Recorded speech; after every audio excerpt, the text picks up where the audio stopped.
intentar escapar cuando has sido llamado, comisionado, escogido, es una mala idea.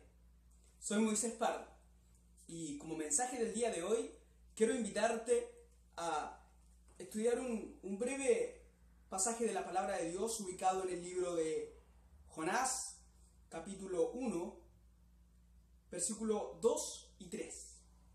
Dice así: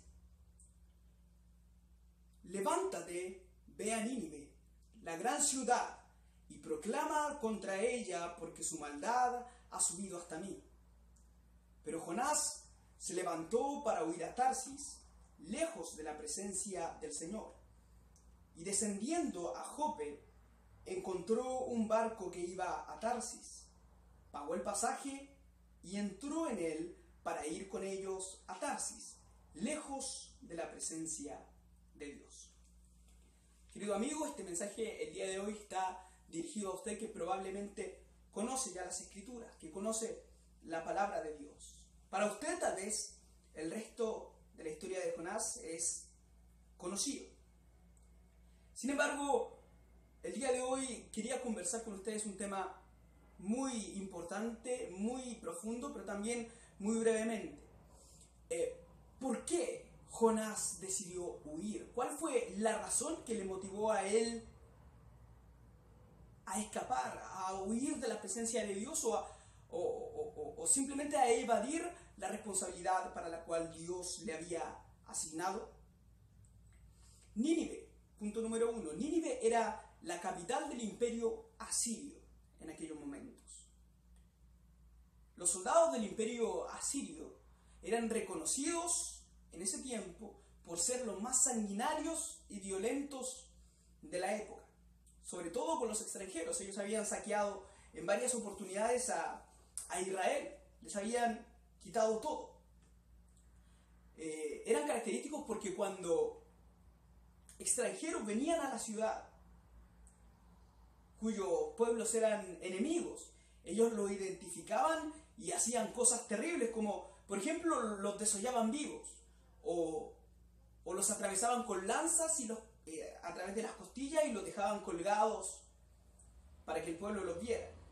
Ellos siempre estaban ingeniando algún castigo terrible para los extranjeros. Generalmente, si nos ponemos nosotros desde ese punto de vista, podríamos decir que el miedo que Jonás tuvo en ese momento fue absolutamente lógico. Él pensaba que lo iban a matar, él pensaba humanamente, pero también Jonás, como profeta de Dios, él sabía que Jehová podía perdonar a esa gente, a esas personas que los habían saqueado, a esas personas que habían invadido el pueblo de Israel, a aquellas personas que muchas veces habían hecho daño a su propia casa, a su propio pueblo.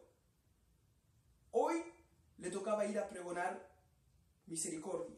Hoy le tocaba ir a declarar juicio de Jehová, pero también el hecho de que se arrepintieran para que se salvasen. Ese era el objetivo de esto. Pero ¿por qué Jonás? Él pensaría, ¿por qué yo? ¿Por qué me toca a mí? Entonces fue ahí cuando Jonás decide descender, decide huir. Y es importante esta palabra porque dice, descendió a Jope, que era el único lugar en donde podía encontrar barcos que fueran lo más lejos posible de la ciudad en donde él tenía que ir, Nínive. Entonces se fue lo más lejos de la presencia de Dios. Y para eso tuvo que descender a Jope. La palabra de Dios menciona en varios episodios, descendió. Cuando dice, descendió a Egipto. O en el caso de Sansón dice, descendió a Timnat.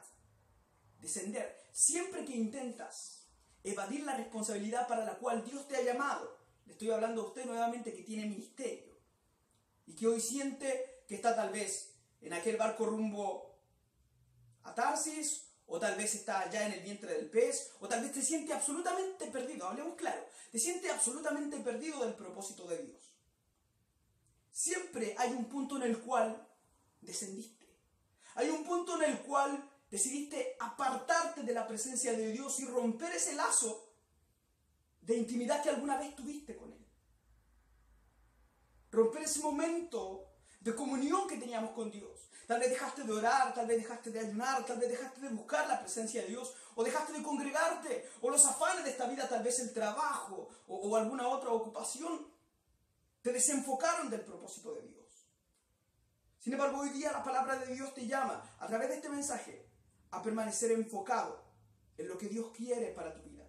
Porque Dios te ha destinado y apartado para un propósito grande. Nos alejamos de Dios por miedo, como el caso de Jonás, o en otros casos por fortunas nos alejamos de Dios, o por temor al fracaso. Muchas veces por tonterías nos alejamos de Dios. Sin embargo, cuando Dios nos ha elegido, y este es el mensaje del día de hoy, cuando Dios te ha elegido, ordenado, comisionado, todo lo que tú quieras emprender fuera del propósito de Dios, fuera del carril que Dios ha establecido para que puedas cumplir el propósito para el cual Él te ha traído o Él te ha enviado al lugar en donde estás ahora, todo lo que desees hacer para apartarte de eso va a resultar infructuoso. Así es, porque Dios te ha destinado para algo, y si tus propósitos no están alineados con el propósito de Dios, y tú un día prometiste, nosotros un día prometimos, serle fiel a Dios y trabajar en su propósito y apartarnos para Él, en ese momento tú fuiste apartado. Y Dios va a tomar todos los medios para encaminarte y llevarte a donde Él quiere. Queridos amigos, nuestro propósito, alineado con Dios, siempre es para bien. Romanos 8:28, aquellos que aman a Dios, todas las cosas les ayudan a bien. Esto es para los que conforme a su propósito son llamados. Ya no voy a más de la presencia de Dios. Acércate a Él, porque Él está a la puerta y sus caminos siempre son mayores que los nuestros. Dios te bendiga. Desde acá de Miami, un saludo muy grande para todos. Moisés Pardo.